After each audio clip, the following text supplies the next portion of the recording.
Hello everyone, this is the last part of module 2.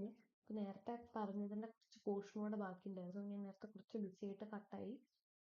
എങ്കിൽ will continue that present scenario of primary market. അതായത് primary മാർക്കറ്റിലെ ഇപ്പോഴത്തെ അവസ്ഥ എന്തൊക്കെ ഡെവലപ്മെന്റ് സിൻസ് പാസ്റ്റ് വന്നു. നമ്മൾ ഓൾറെഡി 2-3 പോയിന്റ്സ് പറഞ്ഞിട്ടുണ്ടായിരുന്നു. ഇക്കണോമിക് റിക്കവറി ആൻഡ് റീസെലൻസ് ആണ് അടുത്തത്. അതായത് ഇക്കോണമി ഒരുപാട് 2008 ക്രൈസിസ് അങ്ങനെ ലോയില് കൂടെ വന്നിട്ടുണ്ടായിരുന്നു. ഇപ്പോൾ ഒരുപാട് ഇന്ത്യൻ ഇക്കോണമി മുകളിലേക്ക് ഇങ്ങനെ പോയിക്കൊണ്ടിരിക്കുകയാണ്. ആൻഡ് റിസ്ക് ഫാക്ടേഴ്സ്, അതായത് ഒരുപാട് റിസ്ക് ഫാക്ടേഴ്സ് ഇപ്പോഴും ഉണ്ടാവും. ഇപ്പോഴും കറന്റ്ലി ഇപ്പം അമേരിക്കൻ ട്രംപ് പോളിസീസിൽ ഒരുപാട് ഹാർഡ്വേർഡ് യൂണിവേഴ്സിറ്റീസിൽ വേറെ ഫോറിനേഴ്സ് പറ്റില്ല, അങ്ങനെ ഒരുപാട് ടെൻഷൻസിന്റെ റിസ്ക് ഫാക്ടേഴ്സും ഇതിനെ എഫക്റ്റ് ചെയ്യുന്നുണ്ട്. പിന്നെ അതുപോലെ തന്നെ മാർക്കറ്റ് കണ്ടീഷൻസ്, അതായത് മാർക്കറ്റിൽ ഉണ്ടാകുന്ന ബോർഡർ ഇക്കോണോമിക് കണ്ടീഷൻസ്, പാകിസ്ഥാനായിട്ടുള്ള യുദ്ധം വരുന്നു എന്നുള്ള രീതിക്കൊക്കെ വന്നു, അപ്പോൾ സ്റ്റോക്ക് മാർക്കറ്റ് ഇടിഞ്ഞു. അങ്ങനത്തെ ജിയോ പൊളിറ്റിക്കൽ ഫാക്ടേഴ്സ്, പിന്നെ ഇൻഫ്ലേഷൻ, ഇൻട്രസ്റ്റ് റേറ്റ്, ഇതെല്ലാം എന്തിനെ എഫക്ട് ചെയ്യും? പ്രൈമറി മാർക്കറ്റിനെ എഫക്ട് ചെയ്യും. ഇൻവെസ്റ്റർ സെന്റിമെന്റ്സ് ടു, അതായത് ചില കമ്പനീസ് നല്ല രീതിയിൽ പെർഫോം ചെയ്ത് കഴിഞ്ഞാൽ, അല്ലെങ്കിൽ ചില കമ്പനീസ് നമുക്ക് നന്നായി കേട്ടിട്ടുണ്ടാവും അതിനെ കുറിച്ചിട്ട്, ആൾക്കാരത് വാങ്ങുന്നത് കൂടും. And technology and innovation too transforms primary market sector. Regulatory environment, SEBI ഓരോ ടൈമിനനുസരിച്ചും ചേഞ്ചസ് നടത്തിക്കൊണ്ടേയിരിക്കും. ആൻഡ് ഗ്ലോബൽ ട്രെൻഡ്സിനനുസരിച്ചും മാർക്കറ്റ് ചേഞ്ച് ചെയ്തുകൊണ്ടിരിക്കും. So these are the points that is included in present scenario, ഇപ്പം പ്രൈമറി മാർക്കറ്റിൽ നടന്നുകൊണ്ടിരിക്കുന്ന ചേഞ്ചസിനെ കുറിച്ച്. And now we will see last part of this module. Also ഒരു ഇമ്പോർട്ടൻറ്റ് ടോപ്പിക്കാണ് റോൾ ഓഫ് ഇന്റർമീഡിയറീസ്. പ്രൈമറി മാർക്കറ്റിൽ വരുന്ന ഇന്റർമീഡിയറീസിനെ കുറിച്ച്. ഇന്റർമീഡിയറീസ് ആരാണ്? They act as a block, ഒരു തരത്തിലുള്ള ഒരു ബ്രിഡ്ജ് ആയിട്ട് ആക്ട് ചെയ്യുന്ന ആൾക്കാരാണ് intermediaries. Link between regulator, issuer and investor. SEBI has issued regulations in respect of each intermediary. ഇഷ്യൂവറും ഇൻവെസ്റ്ററും, അതായത് കമ്പനി ഇൻവെസ്റ്ററും തമ്മിലുള്ള ഒരു ഇവിടെ നിൽക്കുന്ന ഇടനിലക്കാരെയാണ് ഇന്റർമീഡിയറീസ് എന്ന് പറഞ്ഞത്. സെബി ഇവർക്ക് വേണ്ടി ഒരുപാട് ഗൈഡ് ലൈൻസ് ഒക്കെ ഇഷ്യൂ ചെയ്തിട്ടുണ്ട്. അപ്പോൾ മെയിൻ ആയിട്ട് 7 ഇന്റർമീഡിയറീസ് ആണ് പ്രൈമറി മാർക്കറ്റിൽ വരുന്നത്. സൂക്ഷിക്കണം, സെക്കൻഡറി മാർക്കറ്റിലും ഇന്റർമീഡിയറീസ് ഉണ്ട്. അത് രണ്ടും തമ്മിൽ ഒരു കാരണവശാലും എന്താവരുത്, കൺഫ്യൂഷൻസ് വന്നു പോകരുത്. ഇവരൊക്കെയാണ് പ്രൈമറി മാർക്കറ്റിൽ intermediaries. Manager to issue, bankers to issue, registrar to issue, brokers to issue, underwriters, debenture trustees and portfolio managers. ഇതാണ് ഇമ്പോർട്ടൻ്റ് ആയിട്ടുള്ള ഇന്റർമീഡിയറീസ്. ഇനിയും ഇന്റർമീഡിയറീസ് ഉണ്ടാവാം. മോസ്റ്റ് ഇമ്പോർട്ടൻറ്റ് വൺസ് ആണ് നമ്മളിവിടെ ഡിസ്കസ് ചെയ്യുന്നത്. First let's see who are merchant bankers or lead managers or managers to issue. ഇവരുടെയൊക്കെ വേറെ പേരാട്ടോ. Merchant ബാങ്കേഴ്സിന്റെ വേറെ പേരാണ് ലീഡ് മാനേജേഴ്സ്. മെർച്ചന്റ് ബാങ്കിങ് എന്ന് പറഞ്ഞാൽ അതൊരു പ്രൊഫഷണൽ സർവീസ് ആണ്. മെർച്ചന്റ് ബാങ്ക്സ് എന്ന് പറഞ്ഞ ആൾക്കാർ അല്ലെങ്കിൽ ഒരു ഇൻസ്റ്റിറ്റ്യൂഷൻസ് ചെയ്യുന്ന സർവീസ് ആണ്. അതായത് ഒരു കുറച്ച് ടൈപ്പ് ഓഫ് ഫിനാൻഷ്യൽ സർവീസസ് ഒക്കെ ചെയ്തു കൊടുക്കുന്ന ഒരുപാട് ടൈപ്പ് ഓഫ് ഫിനാൻഷ്യൽ സർവീസ്, അതായത് ഫണ്ട് റേസിങ്, പിന്നെ ഫണ്ട് അലോക്കേഷൻ, അങ്ങനത്തെ ഫിനാൻഷ്യൽ സർവീസ് ചെയ്തു കൊടുക്കുന്ന ആൾക്കാരെയാണ് അല്ലെങ്കിൽ ഇൻസ്റ്റിറ്റ്യൂഷനാണ് നമ്മൾ എന്ത് പറയുന്നത്, മെർച്ചന്റ് ബാങ്കേഴ്സ്. അവർ ഒരു വെറുതെ ആരും ഒന്നും വെറുതെ ചെയ്തു കൊടുക്കില്ല. അപ്പോൾ ചെറിയൊരു ഫീ ഈടാക്കും. എന്തൊക്കെ സർവീസാണ് മെർച്ചന്റ് ബാങ്കേഴ്സ് ചെയ്യുന്നത്?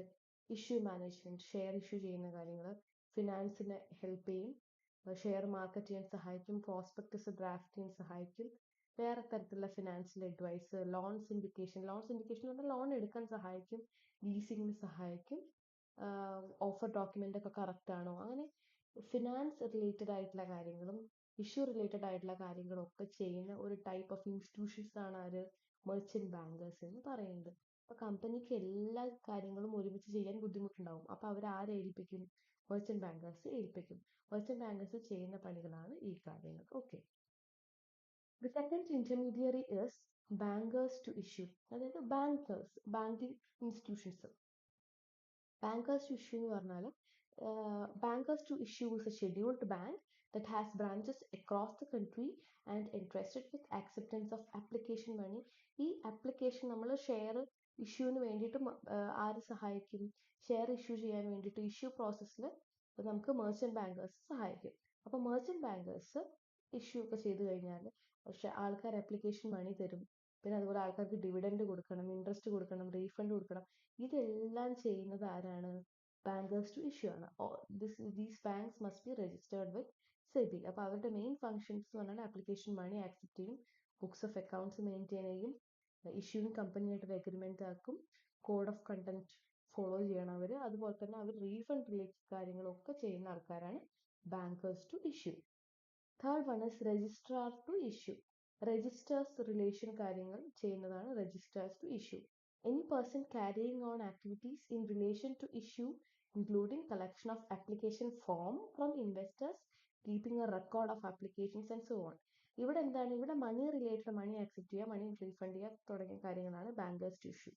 ഇവിടെ ഇവർ എന്ത് ചെയ്യും, ആപ്ലിക്കേഷൻ കളക്ട് ചെയ്യും, അത് ക്ലാസിഫൈ ചെയ്യും, അലോട്ട്മെന്റ് പ്രോസസ് ചെയ്യാൻ സഹായിക്കും, ഷെയർ സർട്ടിഫിക്കറ്റ് ഇഷ്യൂ ചെയ്യാൻ സഹായിക്കും, പേയ്മെന്റ് ഓഫ് ബ്രോക്കറേജ്, ലിസ്റ്റിംഗ് എന്ന് പറഞ്ഞാൽ സ്റ്റോക്ക് മാർക്കറ്റിൽ ഒരു കമ്പനീന്റെ പേര് ഇൻക്ലൂഡ് ചെയ്യുക, അതിനെല്ലാം എന്ത് സഹായിക്കും, രജിസ്റ്റേഴ്സ് ടു ഇഷ്യൂ സഹായിക്കും.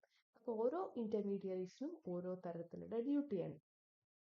Next one is brokers to issue. Brokers ആണ് ഇവിടെ ഇൻക്ലൂഡ് ചെയ്തിരിക്കുന്നത്. So brokers are registered members of stock exchange who bring together buyers and sellers in primary market. ബയേഴ്സും സെല്ലേഴ്സിനും ഒരുമിച്ച് കൊണ്ടുപോകുന്നത്. അവർ സെബി ആയിട്ട് രജിസ്റ്റർ ചെയ്യണം, അവരൊരു ഇന്റർമീഡിയറി ആണ്. അപ്പം നമുക്ക് പ്രൈമറി മാർക്കറ്റിൽ ഇപ്പോൾ IPO സബ്സ്ക്രൈബ് ചെയ്യണമെങ്കിൽ നമുക്ക് എന്ത് ചെയ്യണം, നമുക്കൊരു ബ്രോക്കറേജ് കൂടെ മാത്രമേ ചെയ്യാൻ പറ്റുള്ളൂ. ബ്രോക്കറിന്റെ എക്സാമ്പിൾ എന്തൊക്കെയാണ്, ജിയോജിത്ത്, സെറോദ, അതുപോലെ അപ്സ്റ്റോക്സ്, ഗ്രോ, ഏഞ്ചൽ, ഇതൊക്കെ ബ്രോക്കേഴ്സിന്റെ എക്സാമ്പിൾ. അപ്പം ബ്രോക്കറിന്റെ ഒരു പ്ലാറ്റ്ഫോം, ഒരു ആപ്പ് ഉണ്ടാവും, ആ ആപ്പിലൂടെ മാത്രമേ നമുക്ക് എന്ത് ചെയ്യാൻ പറ്റുള്ളൂ, ഈ പ്രൈമറി മാർക്കറ്റിൽ ഷെയർ വാങ്ങാൻ പറ്റുള്ളൂ, അതുപോലെ IPO ഒക്കെ സബ്സ്ക്രൈബ് ചെയ്യാൻ പറ്റുള്ളൂ. അവരുടെ major function act as a link between company and investors. അതായത് നമ്മൾ ഈ ബ്രോക്കറിലൂടെ കമ്പനിയുമായിട്ട് ബന്ധപ്പെടും. Passing information to investors, financial services.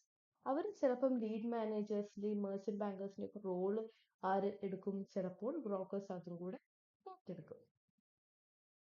Next one is underwriting. We have already seen what underwriting is. Underwriting എന്ന് പറഞ്ഞാൽ സെക്യൂരിറ്റീസ് ഫുള്ളായിട്ട് പബ്ലിക് സബ്സ്ക്രൈബ് ചെയ്തില്ലെങ്കിൽ സബ്സ്ക്രൈബ് ചെയ്യുന്ന ആൾക്കാരാണ് underwriters. They make a commitment to get issue subscribe either by others or by themselves. ഒന്നെങ്കിൽ അവർ തന്നെ അത് വാങ്ങും, അല്ലെങ്കിൽ അവരെന്ത് ചെയ്യും, അത് പബ്ലിക്കിൽ ഇഷ്യൂ ചെയ്യും. Their main functions are buying company stocks, distribution to public, documentation, due diligence, supplying information of company. Sixth one is debenture trustee. A debenture trustee is a trustee for a trust deed needed for securing any issue of debentures by a company. To act as a debenture trustee, certificate from SEBI is necessary. Scheduled banks, ചില public financial institutions, insurance companies, അല്ലെങ്കിൽ വേറെ private companies ഒക്കെ debenture trustee ആയിട്ട് act ചെയ്യും. So debenture trustee എന്ന് പറഞ്ഞ ഒരു debenture secure ചെയ്യാൻ വേണ്ടിയിട്ട്, ഡിബെഞ്ചർ ഇഷ്യൂ ചെയ്യുന്ന സമയത്ത് ഡിബെഞ്ചർ സെക്യൂർ ചെയ്യാൻ വേണ്ടിയിട്ട് ആക്ട് ചെയ്യുന്ന ആൾക്കാരാണ് ഡിബെഞ്ചർ ട്രസ്റ്റി എന്ന് പറയുന്നത്. അതായത് ഡിബെഞ്ചർ ഇഷ്യൂ ചെയ്യുമ്പോൾ ആ പ്രോസസ്സ് സ്മൂത്ത് ആക്കാൻ വേണ്ടിയിട്ട് അവരെന്തൊക്കെ ചെയ്യും, അവർ കമ്പനിയുടെ പീരിയോഡിക്കൽ റിപ്പോർട്ട് വാങ്ങിക്കും, ബുക്സ് ഓഫ് അക്കൗണ്ട്സ് ഇൻസ്പെക്ട് ചെയ്യും, പിന്നെ ഈ ഡിബെഞ്ചർ ഹോൾഡേഴ്സിന് വേണ്ടിയിട്ട് അവർ നിൽക്കും. പിന്നെ അതുപോലെ തന്നെ ഡിബെഞ്ചർ ഹോൾഡേഴ്സിന്റെ ഒരു ട്രസ്റ്റ് മെയിൻറ്റെയിൻ ചെയ്യാൻ വേണ്ടിയിട്ട്, ഒരു ട്രസ്റ്റ് ഏറ്റെടുക്കാൻ വേണ്ടിയിട്ടുള്ള ആൾക്കാരാണ് ഡിബെഞ്ചർ ട്രസ്റ്റീസ് എന്ന് പറയുന്നത്. They take appropriate measure to protect the interest of debenture holders. അതാണ് അൾട്ടിമേറ്റ്ലി ഡിബെഞ്ചർ ഹോൾഡേഴ്സിന്റെ ഇൻട്രസ്റ്റ് പ്രൊട്ടക്ട് ചെയ്യാൻ വേണ്ടിയിട്ടുള്ള ഒരു ഇൻസ്റ്റിറ്റ്യൂഷൻസ് അല്ലെങ്കിൽ ഒരു ഗ്രൂപ്പ് ഓഫ് ആൾക്കാരാണ് അത് debenture trustees. Last one is portfolio managers. Portfolio എന്ന് പറഞ്ഞാൽ എന്താണ്, നമ്മുടെ പോർട്ട്ഫോളിയോ എന്ന് പറഞ്ഞാൽ അത് ഷെയർ ഉണ്ടാവാം, ഡിബെഞ്ചർ ഉണ്ടാവാം, ബാങ്ക് അക്കൗണ്ട് ഉണ്ടാവും.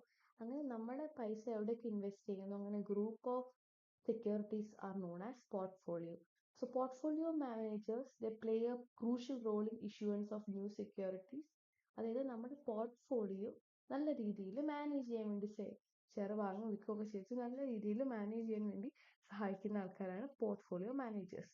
അവർ പ്രൈസിംഗിൽ ഡിസിഷൻ എടുക്കും, ഇൻവെസ്റ്റ് ചെയ്യാനുള്ള ഡിസിഷൻ എടുക്കും, സബ്സ്ക്രൈബ് ഷെയർ വാങ്ങാനുള്ള ഡിസിഷൻ എടുക്കും, സെക്യൂരിറ്റി കമ്പനീസിനെ അലോട്ട് ചെയ്യാൻ ഹെൽപ്പ് ചെയ്യും, റെഗുലേറ്ററി കംപ്ലയൻസും ക്ലയന്റ് കമ്മ്യൂണിക്കേഷനും ഒക്കെ സഹായിക്കുന്ന ആൾക്കാരാണ് ആര്, പോർട്ട്ഫോളിയോ മാനേജേഴ്സ്. അപ്പൊ കമ്പനിയെ സംബന്ധിച്ച് പോർട്ട്ഫോളിയോ മാനേജേഴ്സ് എന്ന് പറഞ്ഞാൽ കമ്പനീസിന്റെ സെക്യൂരിറ്റീസ് മാനേജ് ചെയ്യാനുള്ള ആൾക്കാരാണ് ആര്, പോർട്ട്ഫോളിയോ മാനേജേഴ്സ്.